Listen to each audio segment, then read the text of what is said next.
आज हम BEd first sem का फर्स्ट पेपर देखते हैं, चाइल्डहुड एंड ग्रोइंग अप, जिसकी फर्स्ट यूनिट है। फर्स्ट यूनिट देखते हैं जिसमें आज का टॉपिक है enduring themes in the study of development, विकास के अध्ययन की स्थायी विषय वस्तु।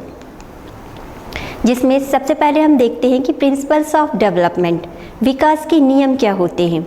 विकास अध्ययनों का मुख्य उद्देश्य सामान्य प्राणी के विकास प्रतिमानों का अध्ययन करना होता है और अध्ययन की प्रकृति को समझना होता है, परंतु ऐसे अध्ययनों का अभाव पाया जाता है, कमी होती है, जो विकास की प्रथम अवस्था से लेकर अंतिम अवस्था तक प्राणी में विवृद्धि तथा विकास के चलते रहते से प्राणी की सक्रियता और जीवन जो है वो चलता रहता है। ऐसे जो हम कहना चाहिए कि जो सूत्र होते हैं वो उनकी जो होती है वो कमी होती है।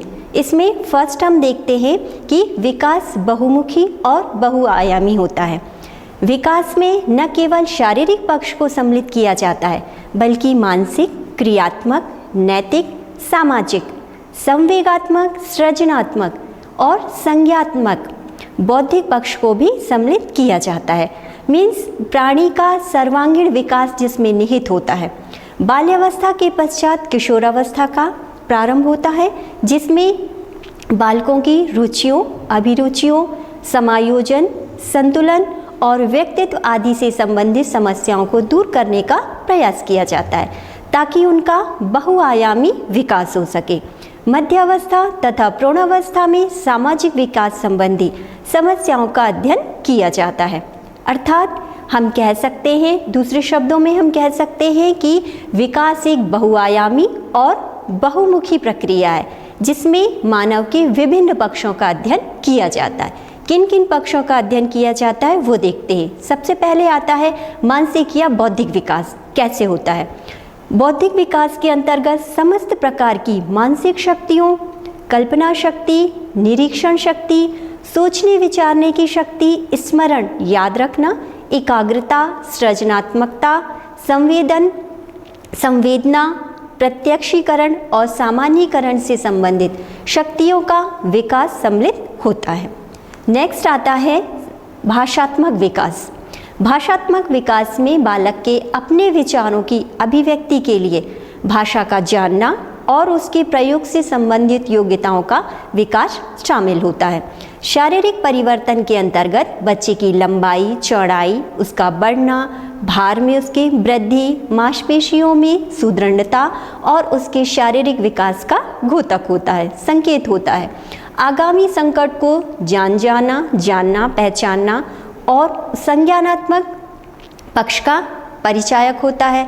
इस प्रकार हम कह सकते हैं कि मानव में जन्म से ही बहुआयामी और बहुमुखी विकास पाया जाता है और यह विकास वृद्धावस्था तक चलता रहता है। यह विकास कंटिन्यू होता रहता है। नेक्स्ट इसमें आता है शारीरिक विकास। व्यक्ति के शारीरिक विकास में उसके शरीर के बाह्य और आंतरिक विकास दोनों को सम्मिलित किया जाता है। नेक्स्ट आपका आता है नैतिक विकास। नैतिक या चारित्रिक विकास के अंतर्गत नैतिक भावनाओं, मूल्यों तथा चरित्र संबंधी विशेषताओं का सम्मिलित किया जाता है। नेक्स्ट इसमें आता है संवेगात्मक विकास। इसके अंतर्गत विभिन्न अंगों की उत्पत्ति, उसके विकास और इन संवेगों के आधार पर संवेगात्मक व्यवहार का विकास सम्मिलित किया जाता है। नेक्स्ट आता है सामाजिक विकास। शिशु प्रारंभ से ही असामाजिक प्राणी होता है, किसी को नहीं पहचानता, लेकिन उसमें धीरे धीरे ये विकास हो जाता है, वो सामाजिक प्राणी बन जाता है। उसमें उचित सामाजिक गुणों का विकास, समाज के मूल्यों, मान्यताओं के अनुसार उसे व्यवहार करना सीख जाता है या सिखाया जाता है। नेक्स्ट आता है आपका, ये आपका हो गया फर्स्ट पॉइंट के अंदर थे, ये 5-6 पॉइंट जो थे वो आपके फर्स्ट पॉइंट के अंदर थे। सेकंड आपका आता है जीवन विस्तार के द्वारा निरंतर विकास होता है। चूँकि विकास एक निरंतर चलने वाली प्रक्रिया है, ये कभी नहीं रुकती, इसलिए विभिन्न अवस्थाओं में इसकी दर एक समान नहीं रहती। जैसे पूर्व किशोर अवस्था में विकास के गति जो है वो अधिक होती है, शारीरिक विकास की गतियाँ अलग अलग होती हैं, भिन्न भिन्न होती हैं, और मानसिक विकास की गतियाँ जो हैं वो भी अलग अलग होती हैं। विभिन्न अवस्थाओं में से यह पता चलता है कि सृजनात्मक कल्पना का बाल्यावस्था में जो विकास होता है वो तीव्र होता है, और किशोर अवस्था तक इसका विकास पूर्णतः हो चुका होता है। थर्ड नंबर पर आपका आता है सामाजिक सांस्कृतिक संदर्भ विकास को प्रभावित करता है।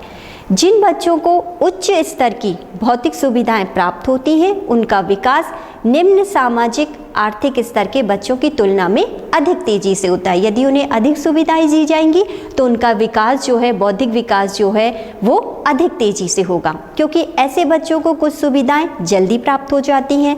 न्यूमैन, फ्रॉगेन एवं हॉलिकजिगर ने 20 जोड़े बच्चों का अध्ययन किया। जोड़े के एक बच्चों को गांव में रखा गया और दूसरे बच्चों को शहर में रखा गया। बड़े होने पर गांव के बच्चों में अशिष्टता, चिंताएं, भय, हीनता और कम बुद्धिमत्ता जैसी विशेषताएं पाई गई, जबकि इसके विपरीत शहर में रहने वाले बच्चों में उनका व्यवहार जो था वो शिक्षित था, चिंता मुक्त थे, भय मुक्त, निडरता थी उनमें, और बुद्धिमत्ता संबंधी ऐसी कई विशेषताएं उनसे भिन्न पाई गई। इससे स्पष्ट होता है कि सामाजिक संदर्भ बच्चे के विकास को प्रभावित करता है। शहर व गांव के सामाजिक वातावरण में अंतर के कारण उनके विकास में भी अंतर हो जाता है। इसके साथ ही आज का हमारा ये टॉपिक यहीं ख़त्म होता है। Thanks for watching. Thank you.